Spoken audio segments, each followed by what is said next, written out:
UP की politics और यहाँ के पॉलिटिशियंस देश में नहीं विदेशों में अपनी पहचान बनाते हैं। सभी लोग जानते हैं कि यूपी की राजनीति का एक जबरदस्त क्रेज देखने को मिलता है।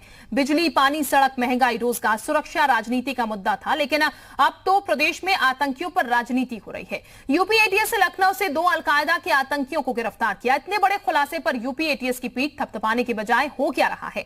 अखिलेश को उस पुलिस पर भरोसा नहीं जिसने इतनी बड़ी घटना रोकी, और सिर्फ अखिलेश नहीं, बसपा सुप्रीमो मायावती ने भी इस कार्रवाई पर आशंका जाहिर की है। विपक्ष को लग रहा है कि चुनाव से पहले बीजेपी माहौल बना रही है, लेकिन सवाल यही है कि जो हमारे रक्षक हैं उन पर विपक्ष को भरोसा नहीं है, और ऐसे विरोध से क्या नेता आतंकियों का समर्थन कर रहे हैं?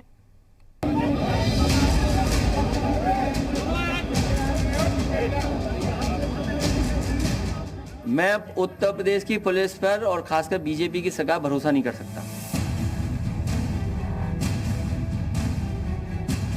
यूपी एटीएस ने लखनऊ से अलकायदा के 2 आतंकियों को रविवार को गिरफ्तार किया तो चौंकाने वाले खुलासे हुए।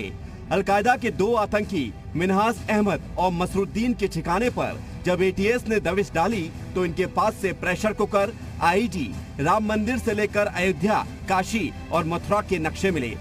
मकसद साफ था कि उत्तर प्रदेश को दहलाने की साजिश थी। खुलासा भी हुआ कि 15 अगस्त से पहले कई जगहों पर धमाके का प्लान था। इसके बाद यूपी एटीएस ने इन दोनों आतंकियों के हेल्पर और स्लीपर सेल को खंगालना शुरू किया। इतने सारे खुलासे होने के बाद आप ये सोच रहे होंगे कि एटीएस ने अच्छा काम किया, समय रहते आतंकियों की खौफनाक करतूत का खुलासा हो गया। लेकिन उत्तर प्रदेश के पूर्व मुख्यमंत्री और समाजवादी पार्टी के मुखिया ऐसा नहीं सोचते। सोचना तो दूर, उनको अब यूपी पुलिस पर भरोसा तक नहीं रहा। ऑपरेशन चल रहा है, उसमें उन्होंने एक घर को घेरा हुआ है। मैं उत्तर प्रदेश की पुलिस पर और खासकर बीजेपी की सरकार भरोसा नहीं कर सकता। यूपी में चुनाव है तो लिहाजा हर चीज को चुनावी एंगल से जोड़ा जा रहा है। मायावती ने भी ट्वीट करके आतंकियों के खिलाफ इस कार्रवाई को चुनाव से जोड़कर शंका जाहिर की। मायावती ने लिखा कि इस मामले में गिरफ्तार 2 लोगों के तार अलकायदा से जुड़े होने का दावा अगर सही है तो ये मामला गंभीर है और उचित कार्रवाई होनी चाहिए, वरना इसकी आड़ में कोई राजनीति नहीं होनी चाहिए, जिसकी आशंका व्यक्त की जा रही है। यूपी विधानसभा चुनाव के करीब आने पर ही इस तरह की कार्रवाई लोगों के मन में संदेह पैदा करती है। अगर इस कार्रवाई के पीछे सच्चाई है तो पुलिस इतने दिनों तक क्यों बेखबर रही? उधर कांग्रेस ने भी सरकार पर हमला बोलते हुए सवाल पूछा है कि क्या राजधानी में आतंकी काम करते रहे और सरकार सोती रही? ये राजधानी से 200-400 किलोमीटर दूर नहीं हुआ, राजधानी में शहर में हुआ। इतना बड़ा आतंकवाद का अड्डा यही पनप रहा था और ये सरकार सो रही थी। आतंकियों पर यूपी एटीएस की कार्रवाई से विपक्ष का रवैया सवालों के घेरे में है। अखिलेश यादव अब अपने बयान को लेकर चौतरफा विरोध का सामना कर रहे हैं। उधर डिप्टी सीएम केशव प्रसाद मौर्य ने अखिलेश के बयान की निंदा करते हुए निशाना साधा है।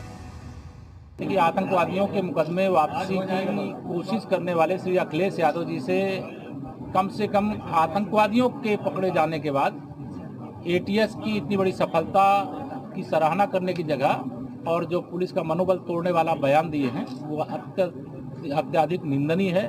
और इस प्रकार के बयान से किसी भी विपक्षी नेता को कोर्ट की राजनीति नहीं करनी चाहिए। आतंकवादी हों, अपराधी हों, उनके प्रति दलगत राजनीति से ऊपर उठ करके कार्रवाई का समर्थन करना चाहिए। अब सवाल ये उठ रहे हैं कि क्या सिर्फ चुनावी फायदे के लिए दहशतगर्दों पर राजनीति की जा रही है? क्या आतंकियों पर हो रही इस राजनीति से पुलिस का मनोबल नहीं टूटेगा? क्या विपक्ष की भाषा से देश विरोधी ताकतों को बल नहीं मिलेगा? ब्यूरो रिपोर्ट, जी मीडिया। तो लखनऊ से गिरफ्तार किए गए अलकायदा के दोनों आतंकियों को लेकर यूपी डीजीपी मुकुल गोयल से जी मीडिया की टीम ने खास बातचीत की। बातचीत के दौरान डीजीपी ने बताया कि आतंकी मॉड्यूल के खिलाफ एटीएस काफी समय से काम कर रही थी। इसके साथ डीजीपी ने क्या कुछ कहा वो भी सुनाते हैं।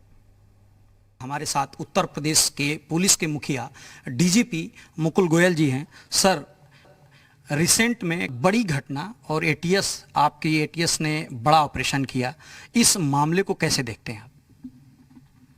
ये बहुत ही इम्पोर्टेंट मामला है और गंभीर मामला है।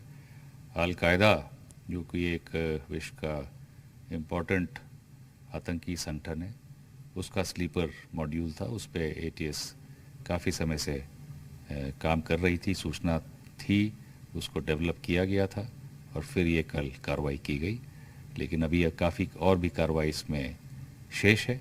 इनको पूछताछ के लिए रिमांड पर लिया गया है और मुझे उम्मीद है अभी और इसमें इस मॉड्यूल के जो बाकी बचे हुए लोग हैं उनके बारे में हम जानकारी प्राप्त करके उनके खिलाफ भी कार्रवाई कर पाएंगे। सर एक सवाल, क्योंकि 2022 में चुनाव है, उससे पहले खास तौर से उत्तर प्रदेश के 6-7 जनपद काफ़ी सेंसिटिव हैं, अयोध्या है, मथुरा है, काशी है और VVIP मूवमेंट है, उसको लेकर के किस तरीके से आप देखते हैं? नहीं, तो एक चुनौती है, लेकिन उसको हम लोग मुस्तैद हैं। यूपी पुलिस इसमें एक अच्छी प्रकार से अपनी व्यवस्था करेगी और सुरक्षा व्यवस्था के तमाम इंतजाम किए जाएंगे और कोई अप्रिय घटना नहीं होने दी जाएगी। विदेशी हैंडलरों का क्या इसमें रोग है? और वो जो इस आतंकी संस्था की लगातार बात हो रही है, वो क्या स्पेशली उत्तर प्रदेश में रन कर रहा था कि या पूरे देश में उसका नेटवर्क? देखिए, अगेन ये तो क्लियर है कि वहाँ से जो इनका हैंडलर है विदेश में बैठा हुआ है, इतनी बात तो क्लियर है। लेकिन जो और इनके साथी कहाँ कहाँ पर हैं, ये हमारे प्रदेश में ही है, अन्य प्रदेश में है, नहीं है, ये सब चीज़ें उनसे जो इंट्रोगेशन हो जाएगा उसके बाद ही पता चल पाएंगी। सर एक नाम आ रहा है उमर अल मदनी का, उसको लेकर के क्या कहेंगे आप? क्योंकि वो विदेश में है, स्पेशल सेल में था दिल्ली में, चूँकि आप दिल्ली रहे हैं, तो चीज़ों को कैसे इसको अगर कहा जाए इंटरलिंक किया जाए उसको? देखिए, जब ये तो एक गंभीर घटना है, इसको हम लोग और एजेंसीज के साथ भी शेयर करेंगे और फिर और भी एजेंसीज हैं जो इसमें काम करती हैं और फिर समन्वय बना के इसमें कार्रवाई की जाएगी।